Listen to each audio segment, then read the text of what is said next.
తారకాసురుడు పరమేశ్వరుడికి పుట్టిన కుమారుని చేతిలో మాత్రమే నాకు మరణం ఉండాలి తప్ప వేరు వారు నన్ను జయించలేకుండా ఉండాలి అన్న వరాన్ని పొందాడు. అంటే శంకరుడు ఆయన విరాగిగా ఉన్నాడు. ఆయన మళ్ళీ పెళ్లి చేసుకునే ఉద్దేశంలో లేడు. ఆయనకి పెళ్ళవదు, ఆయనకి కుమారుడు పుట్టడు, ఆయన మరణం రాదు అని ఆ తారకాసురుడు ఉద్దేశం.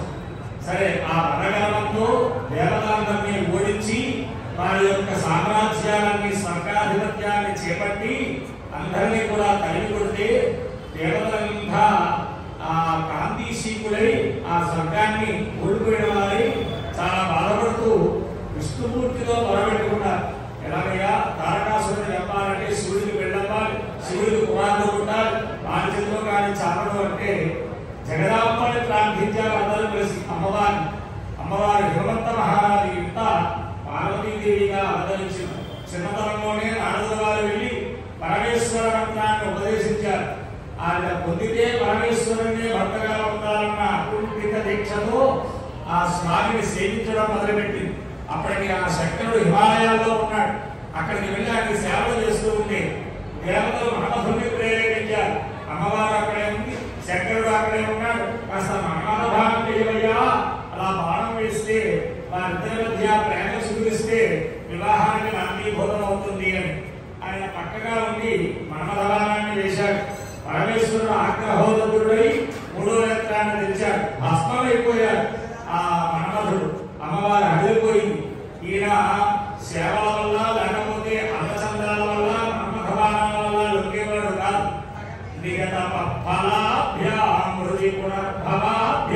అంటారు శంకరాచార్యుల వారు శివానంద హరిలో. ఒకరి తపస్సుకి మరి ఒకరు ఫలితంగా లభించిన వారే పార్వతీ పరమేశ్వరుడు అని. కాబట్టి తపంచేత మాత్రమే ఆయన పొందాలి అని ఆవిడ తపస్సు మొదలుపెట్టింది. ఉమా తపస్సుకు వెళ్ళొద్దమ్మా, సుకుమారి నువ్వు అని తల్లి ఆపడానికి చూసింది. అందుకే ఉమా అని పేరు అమ్మవారికి. ఆవిడ కొన్నాళ్ళు పళ్ళు మాత్రమే తిని ఆ తపస్సు ఆచరించింది. కొన్నాళ్ళు ఆకులు మాత్రమే, కొన్నాళ్ళు ఎండుటాకులు. కొంతకాలానికి ఆకులు కూడా తినడం మానివేసి పరమేశ్వరుని పొందాలని ఘోరమైన తపస్సు చేసింది. అందుకే పర్ణములు కూడా తినకుండా తపస్సు చేసింది కాబట్టి అమ్మవారికి అపర్ణ అని పేరు. అటువంటి రీతిగా తపస్సు చేస్తే శంకరుడు దిగొచ్చాడు. ఆమె వివాహం ఆడాలనుకున్నాడు. ఆమె నా తండ్రిగా ఒప్పుకోవాలయ్యా అంది. అరుంధతిని సందర్శుడిని పంపించారు ఆ హిమవంత మహారాజు మేనాదేవి దగ్గరికి. సరే, వారు అనేక సందేహాలు చెప్పారు. ఈ ఆ సందేహాలన్నీ నివృత్తి చేశారు. మొత్తానికి వివాహానికి ఇవ్వడానికి నిర్ణయించుకున్నారు. సరే, ఇంకా శివఘట్టంలో చాలా ఉన్నాయి. కళ్యాణ ఘట్టంలో మొత్తానికి వివాహం పూర్తయింది. శివపార్వతులు ఒకటయ్యారు. వారి యొక్క శివవీర్యం వల్ల ఉత్పన్నమయ్యాడు. అది కూడా పెద్ద గాథ.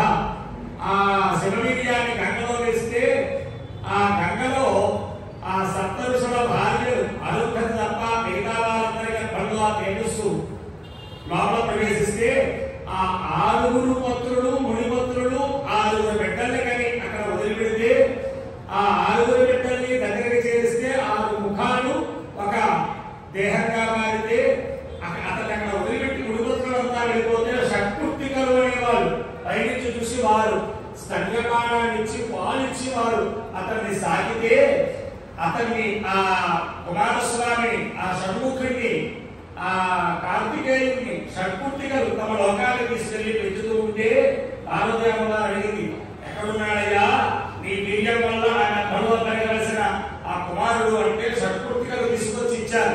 ఇదిగోనమ్మా నీ కుమారుడు అని. అలా కుమారుడు కైలాసానికి చేరాడు కుమారస్వామి. దేవతలంతా వచ్చి వరపెట్టుకున్నారు. అసలు నువ్వు జన్మించిందే తారకాసురుడిని చంపడానికయ్యా, తారకాసురుడిని చంపి మమ్మల్ని కాపాడవలసింది అని. సరే అని చెప్పాడు కుమారస్వామి. తారకాసురుడితో యుద్ధానికి వెళ్ళాడు. 5 వరుష సహస్రాలు 5000 ఏళ్ళు కుమార తారకాసుర యుద్ధం జరిగింది. అపూర్వం అని చెప్తారు శివపురాణంలో ఆ యుద్ధాన్ని.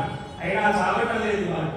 ఏమిటి ఎందువల్ల వారికి మరణం రావటం లేదా అంటే వాడు అనుష్ఠించేటువంటి ఒక అద్భుతమైన లింగం ఉంది వాళ్ళ దగ్గర. ఆ లింగం యొక్క ఫలితం వల్ల, ఆ ప్రసాదం వల్ల, ఆ మహిమ వల్ల వాడికి మరణం రావడం లేదు అని గ్రహించాడు తారకాసురుడు.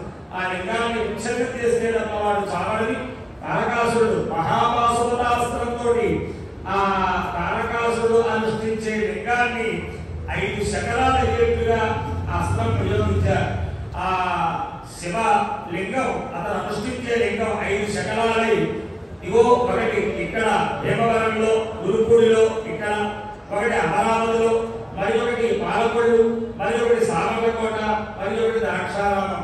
ద్రాక్షారామంలో మరి దాన్ని సూర్యుడు ప్రతిష్ఠిస్తే అది ద్రాక్షారామ భీమేశ్వరుడిగా, సామర్లకోటలో కుమారస్వామి ప్రతిష్ఠిస్తే అది కుమారారామ భీమేశ్వరుడిగా, ఇక్కడ చంద్రుడు ప్రతిష్ఠిస్తే సోమారామ సోమేశ్వరుడిగా, అమరావతిలో ఇంద్రుడు ప్రతిష్ఠిస్తే అమరారామ అమరలింగేశ్వరుడిగా, ఈ ప్రకారంగా పాలకొల్లులో విష్ణుమూర్తి ప్రతిష్ఠిస్తే క్షీరారామ రామలింగేశ్వరుడిగా ఈ 5 చోట్ల ఆయన పిలిచారు అని. ఇక్కడ పడిన భాగం ముఖ భాగం అని చెప్తారు.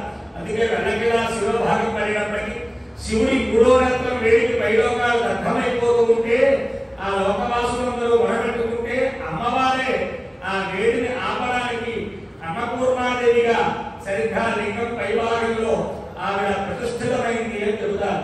అపురూపం ఇటువంటి ఆ శివుడి పైనే అమ్మవారు ఉన్న రూపం మనకి ఎక్కడ తప్ప వేరెక్కడా కనబడదు. ఆ సంతలో మళ్ళీ శివలింగం పైన శ్రీచక్రం ఉంటుంది.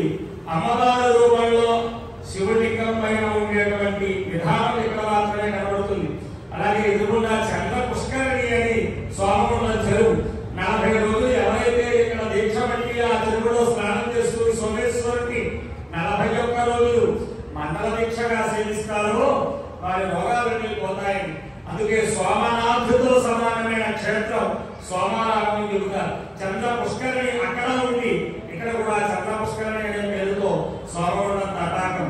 ఇలా చక్కనైనటువంటి ఎన్నో అమావాస్యకి నల్లగా, పౌర్ణానికి తెల్లగా చంద్ర కళలు మారుతూ ఉంటాయి. శివలింగానికి చంద్రుడు ప్రతిష్ఠ చేయడం వల్ల ఆయన పౌర్ణానికి తెల్లని స్ఫటికలింగాకారంగా మారిపోతాడు.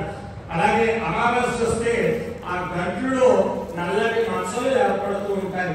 ఇలా ప్రత్యక్ష నిదర్శనంగా చంద్ర కళలు మారినట్లుగా సోమేశ్వరుడిలో కూడా కళలు మారుతూ ఉంటాయి. అటువంటి పుణ్యక్షేత్రానికి ఏదో పుణ్య విశేషం వల్ల, పరమేశ్వరానుగ్రహం వల్ల ఇవాళ మీరందరూ రాగలిగారు. ఆ పరమేశ్వరుడు అన్నపూర్ణ పార్వతీ సమేత సోమేశ్వరానుగ్రహంతో మీ కుటుంబం అంతా ఆయురారోగ్య శ్రేష్ఠ భోగభాగ్య